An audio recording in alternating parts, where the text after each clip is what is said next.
Hi, guys. Deanna from Hot for History here. And the second part of the Harry and Meghan Netflix docuseries has been released.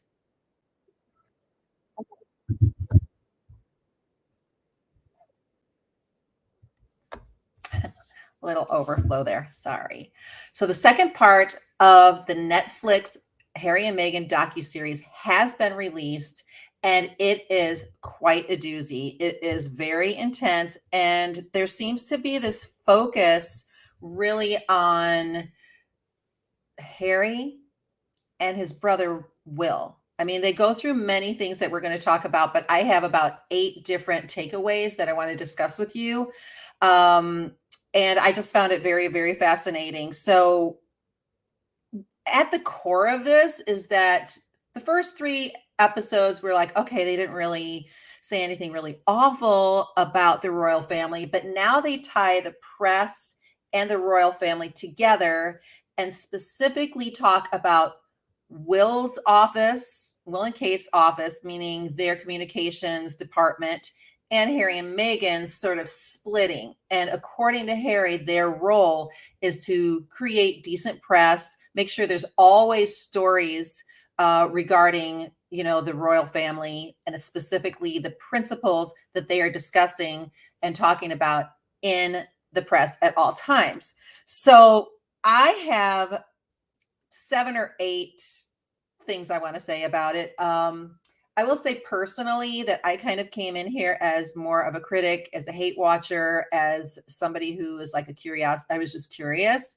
Wasn't really that crazy. I always liked Harry. I actually liked Meghan, was thrilled about her marrying him in the beginning. And then I didn't like that they left, right? But at the same time, I can kind of understand a little bit better. And as I'm noticing that there's a total split between Americans and the British and how they really view what is going on. So, one of the very first things that I noticed in the very beginning of the episode 4, let's say, Meghan talks about, she's telling the story of how there's this woman who had been with the royal family, I think in the office as maybe an admin of some kind for about 20 years. And she tells Meghan this story about a fish and all of these fish sort of swimming along. They know where they're going. And then this toxic organism comes in play. This organism comes in and they stop and they look at it. They're like, oh my gosh, it's going to screw up where we're swimming. It's going to mess up where we're going. It doesn't look like us. It doesn't swim like us. It doesn't smell like us. What if it wants to go in the other direction?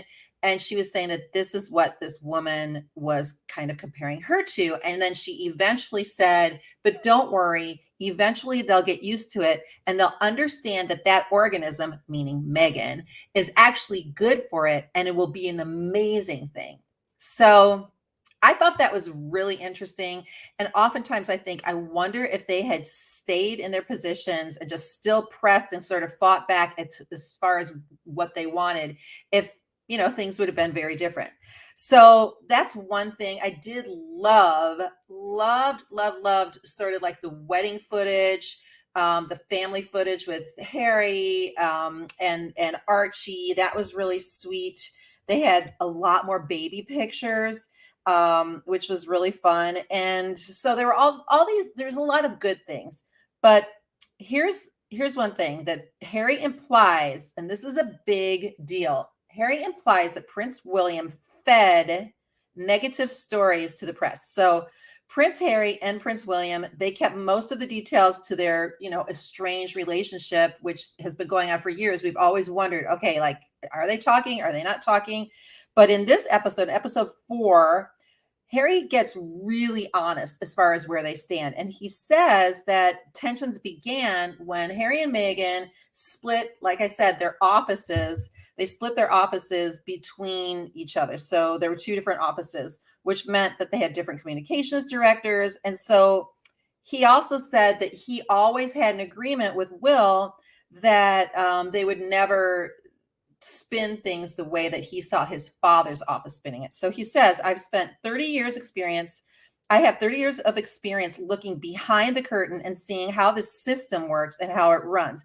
And it's just constant briefings about other members of the family, about favors inviting the press in. It's a dirty game. And then he goes on to say, there's leaking, but there's also the planting of stories. We heard that soundbite actually in one of the trailers.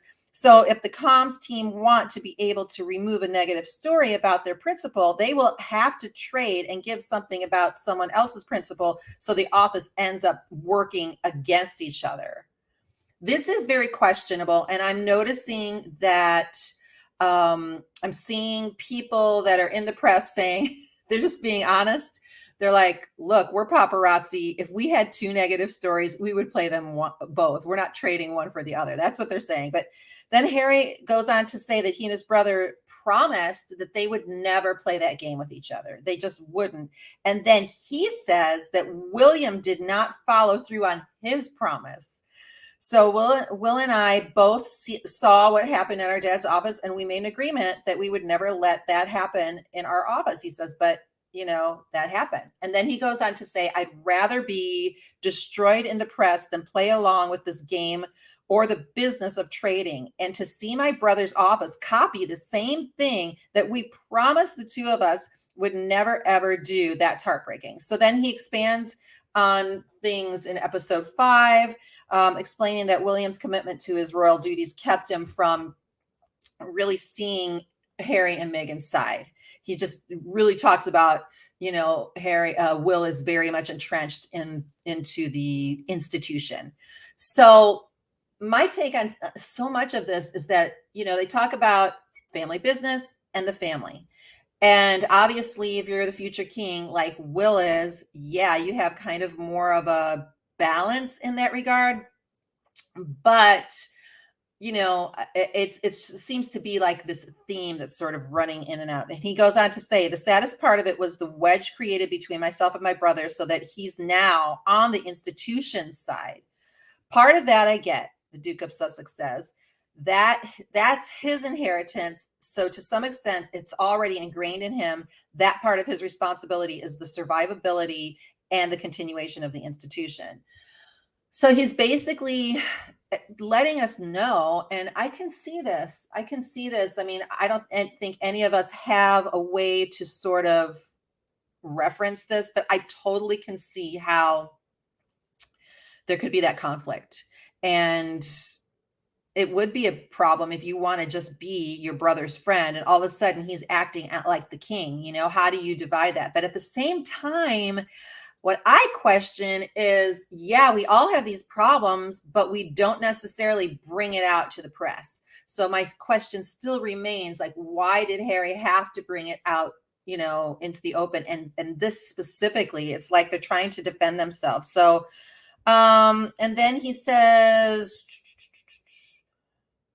that he goes on to talk, there's another theme that they talk about, which is Meghan's mental health and his reaction to her mental health struggles. So Meghan said in episode 4 that she wanted to actually end her life. And the way that it came about was that she was in Liverpool, and there were these, and I'm sure it compounded. So there were these women who basically said, what you're doing to your dad is just not right. And then Meghan was like, oh my gosh, like, that just devastated her. And she said things would be better if I didn't even exist. So then Harry goes on to say that he was devastated, angry, and ashamed. But he also said, and I like that he was being honest with this. He said, he says, I couldn't separate myself as a royal from a husband, and I didn't really know how to react. And at first I reacted like the royal, like, okay, we can't get therapy because this is what's going to happen or whatever. She says she was denied therapy.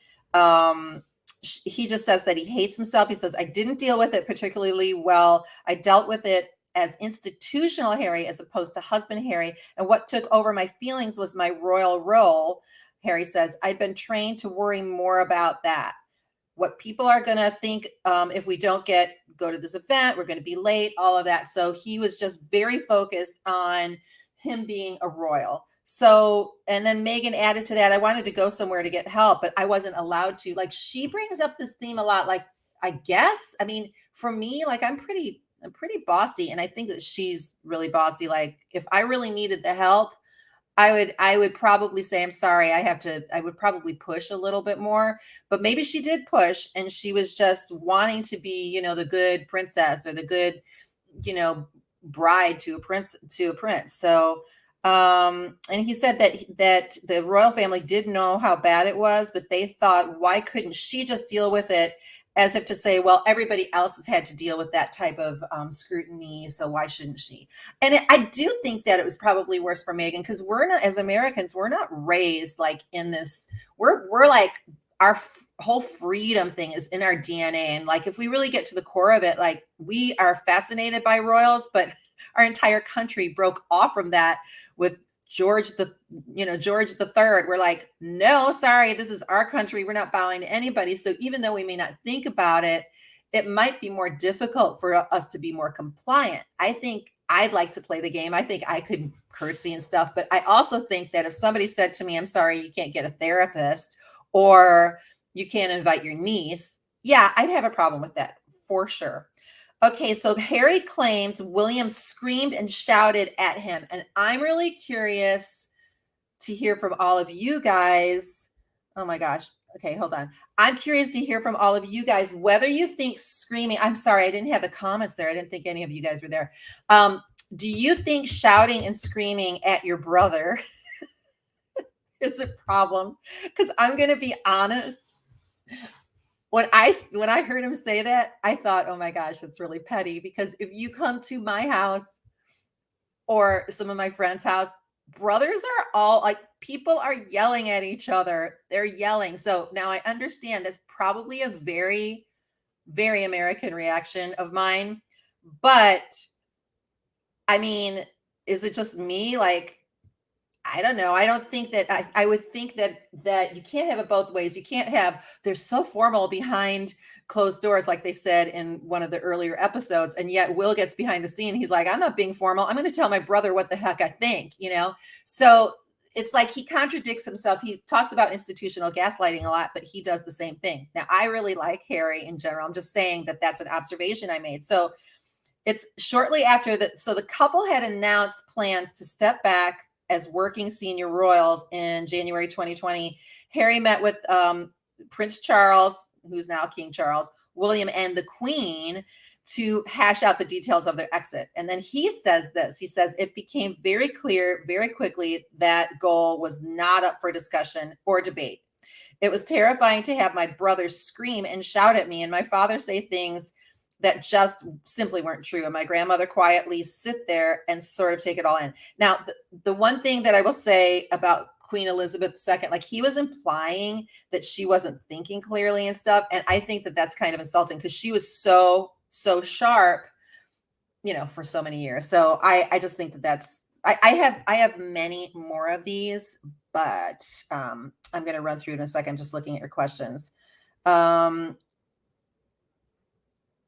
Yeah, I this is a really good point. Like, as far as the mental health thing, it is possible that when you're so depressed and so sad, like you're not even thinking like I'm going to get help. You're just so defeated. But in your best state, you'll be like, heck no, I'm going to fight for my therapist or for my counselor to get some help at how to deal with this, right? But she did, say that she had good friends and some people may have been able to arrange that. And I believe they could have done it quietly and tactfully. There are many ways to do that type of thing. So I don't know. I agree. I think that it's sort of contradictory. Like she plays some parts of Meghan, and I actually really liked these three series. I was entertained. I seem to have enjoyed them a lot more, but Meghan will play this thing like, well, I couldn't even do anything because, guidance told me this and guidance told me that. And then she'll be like, yeah, but I'm going to do what I want to do. So it was very confusing to me as far as like, you know, again, they were kind of all over the place. I think it's very common to yell to yell too. But if you are, I guess, the future king and you're in the castle, the palace, but they were at Sandringham, which is kind of a little not as, I don't know, it's more of a family home. And then also you're with just your dad, your grandmother, and your brother. But I can imagine that it's hard to, like, is it a business meeting or is it a family meeting? I mean, when you're in business with your family, you oftentimes will yell, but you do speak to each other differently than you would if like everybody's there and you're having a formal meeting, right? So that I didn't get. I didn't think it was so scathing. However, I think that Will and the royal family will, they'll be, and I think you'll see all these headlines. Oh my gosh, Will yelled. But I mean, to me, it's just like, of course, I mean, he's upset. I mean, men, especially, I'm sorry if that sounds sexist, but like oftentimes, and it happens to us women as well, but if you have this anger and this frustration, you may not be crying, but you may be like showing it through your anger. So that happens. Who worked in and around the palace absolutely said she was offered help. Oh, so um, Barbara said that many royal insiders who worked in and around the palace absolutely said she was offered help. So there you go. But also with Harry stepping back down, that puts more work on Williams. That is true. I'm sure that that was not as great. And honestly, they were crushing it. Like they were going out into the Commonwealth and they were becoming rock stars. Like they're both in, Harry's very likable and people loved Meghan. Like they really loved her because, as they mentioned in the series, like most of the Commonwealth is from people that are either mixed or of color. They don't look like all the Brits, and so they appreciated that the royal family was bringing this aspect into, into the institution. So they were doing really well when they were out there. They were doing amazing. So I think that that was a loss for them, and also it was a loss because they were able to finally have sort of a mixed, not such a homogenous royal family. I mean, but I could get into the history. You could go back to Princess Charlotte, Queen Charlotte, who many question whether she was or was not. I don't think she was African. I can't remember what her nationality is. Maybe some of you guys remember, but she definitely was somebody of color, and they tried to hide that too. But that goes way back, hundreds of years. So Harry denies he was involved in a joint statement released under his name with Will. So after they publicly announced that they were going to step back as senior royals, the tabloids reported that the couple had been pushed out due to William's bullying or his anger and all of that. And so they responded to those reports, quickly releasing a rare joint statement from the brothers together, apparently, and denying those allegations. But Harry now claims that he never saw the statement after it was released. I kind of believe that. Like, I kind of believe that they could just go ahead, like, I'm just sending this out. I don't really need Will to see it. Like, but whatever. Once I got in the car after the meeting, I was told about a joint statement that had been put out in my name and my brother's name, squashing the story about him bullying us out of the family. And, he's using those words bully, which is like really a triggering word. And it's also fighting words. Like if he was concerned with how he was speaking about his brother, he wouldn't use the word bully. That is my opinion. So he says, I couldn't believe it.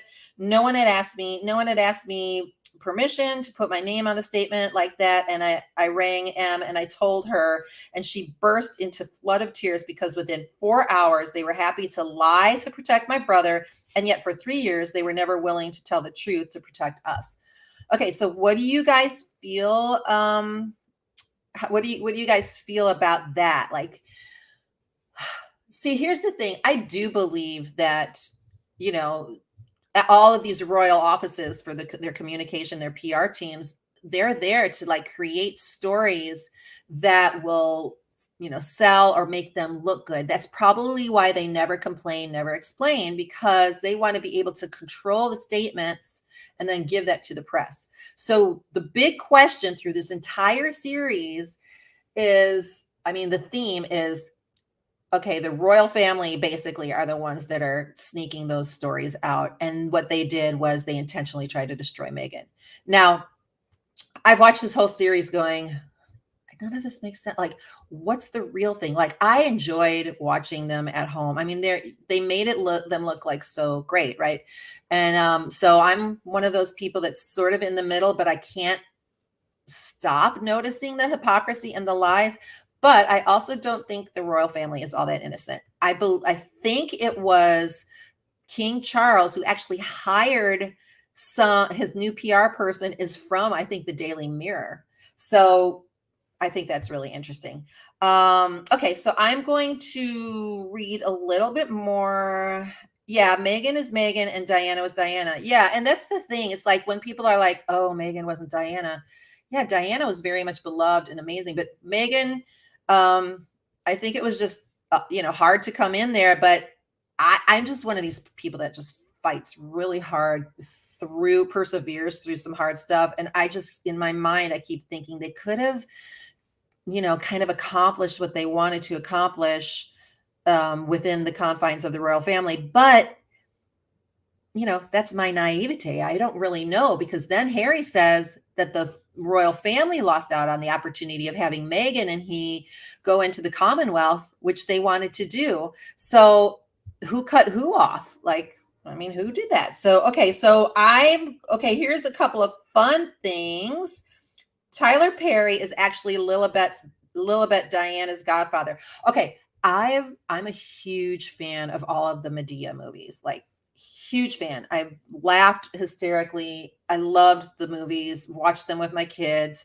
But I was really confused with how Tyler Perry just calls up the princess. Like, how do you just call up the princess and get, I don't understand. But the media mogul, he revealed in the final episode that the couple asked him to be Lilibet's godfather, but by the way, he didn't want to go to England. So how many godfathers do they have? If they only have like one godfather, then that could kind of be an insult to like some of the family members, if they have several. So I don't know how you guys feel about that, but it's a little bit interesting. And I think that they're really getting entrenched in the culture of America and the way that Harry talks. He sounds so American. And by the way, Archie's little American accent. I mean, he does not have a British accent. So I think America's probably a good place for them, especially if they want to be all independent and they're taking advantage of all of the opportunities to make millions because Americans and American media will be like all over that. Like, let's get you in front of a podium somewhere. Like, that's just how we are. But the Tyler Perry thing I think was interesting. I'm just curious as to how you guys, wanted that. So appreciate the balance of your opinion in this situation. The whole thing is full of, I don't see what you say. Yeah. I'm just being honest. Like I went in there, I listened to a lot of the critics this morning because I didn't watch it first thing. And by the time we get it Central Time or Eastern Time, the UK has already seen it. So I'm really conflicted. Because I also have a really big heart for people taking huge risks. And I can see that if this story that they're presenting is true, then I can see why they would want to do that. However, I also know how stories, being a storyteller in 1 minute increments, mostly with my shorts, doesn't always show the whole picture. I constantly get people saying, wait, but you didn't talk about that. You didn't. I'm like, I know. I only had 59 seconds. But imagine with 6 hours, it seems like a long time, but you don't really get to. And you can frame a story in whatever way you want. You can take out a piece of a story in whatever way you want. So that's why I'm conflicted because I don't totally believe them 100%. I do wish them well. And I think there's that part of me that thinks, how do you change the culture of the royal family, even though King Charles says that that's what he wants to do, if you don't take risks and you don't like go out and like do things like this. So throughout history, I mean, I get into the history thing because that's my jam, right? So throughout history, royals, it's been bloody, it's been ugly, they've had to fight. We've all had to fight to change history and to change organizations and to change institutions.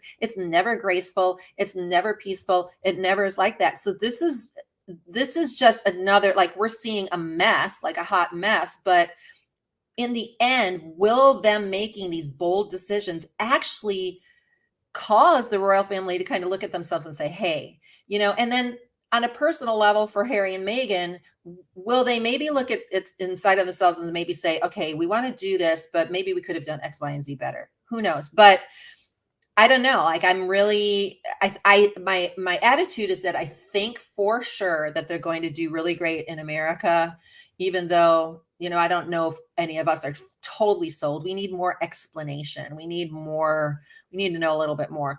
I think they're going to do better over here than they will there. I don't think they're going to be able to necessarily go back, next week and, so, all right. So here's what my daughter called me. She's texted me. She's like, wasn't it funny when Prince Harry was like, oh my gosh, Beyonce texted you? I thought that was really funny.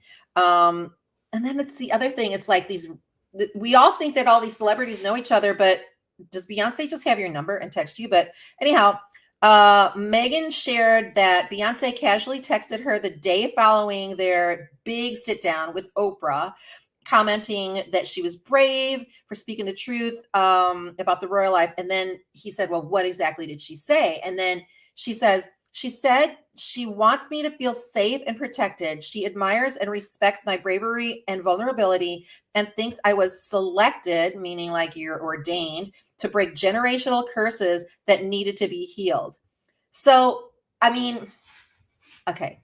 Beyonce, I will be the first one to be singing some of her songs, but this statement in general sort of deifies Meghan from a person who deifies herself, if that makes sense. So, I think that Meghan did have a role, and that's probably one of her purposes in life is to kind of stir the pot with this, but I think it's a little bit over the top.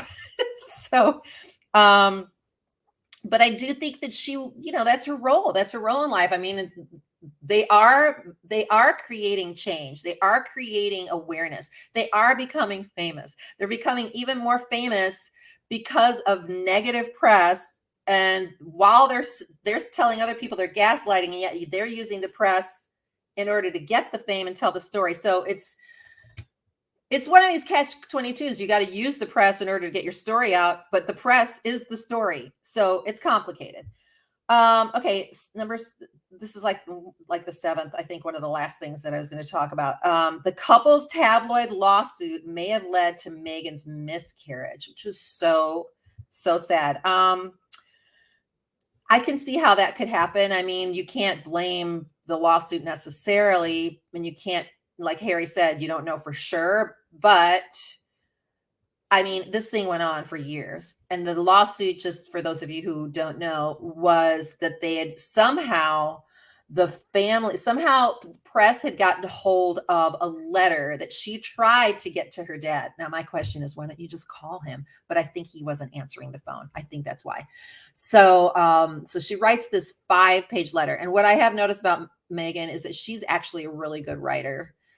I think, probably has a decent future for writing, whether it's scripts or whatever. She's a talented writer. So she wrote like 5 different pages, like long handwritten stuff, and they used like so much of it in the paper. And so she's saying that she won this lawsuit, but it was very intense because they weren't backing down. Like the press, it was the Daily Mail, I think, they weren't backing down. And this was during the time when she was pregnant for her second time, and she lost the baby. So that's devastating.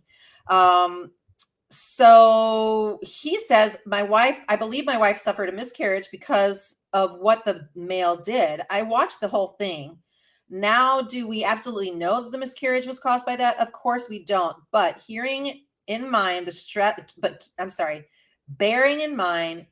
that this caused, the lack of sleep, and the timing of the pregnancy, how many weeks it was, I can say from what I saw, the miscarriage was created by what they were trying to do to her. So, and then Meghan says, I was pregnant. I really wasn't sleeping. And the first morning that we woke up in our new home, that's when I miscarried. So it's so sad. I will say some of the fun things, and I'm curious to hear what you guys liked or didn't like. I loved that we got to see their kids. I loved that we got to see a little bit of Lilibet. I think Archie is amazing and adorable. I do think they were able to get people to know them a little bit better. I think for myself, I started to understand that even though you're a royal, you're totally like your hands are tied. Like maybe you're not necessarily living in a mansion. You're not necessarily like they would not have been allowed to just go off and make the kind of money that they want to make. And I know there's a lot of criticism about them taking $100 million, and he probably already had all this money, but imagine having like your anything you want to spend or having a budget, like you're not totally in control of it, right? So, or you can't go off and let's say you have a talent. This would be really hard for me. Like Kate is a photographer. She plays the piano a little bit. She can't really do anything for money and or any creative pursuits. And for some people, and especially I would think for Meghan, who is an actress, naturally entrepreneurial. I think Harry's naturally entrepreneurial, meaning that he's always been a little bit of a rebel. You have to keep trying to live within the confines of that, and life goes by fast. If you have a book inside of you, or if you have a story that you want to sell, I don't think you can. So anyhow, it's very, very difficult. But overall, I'm curious to see and to read the reviews in the next few days because they were very charming in many ways. My favorite thing from the whole thing is the music, the scoring of. I thought the music was amazing. I loved. His name is Gil or Jill. I'll get his name and I'll do like a little video on him. But that was that. So we will come back on here and chat a little bit more with some lives. I'm going to be putting some videos up regarding this, but please do subscribe to Hot for History, and we will be coming back to you soon and chat with you later. Thank you guys. Bye.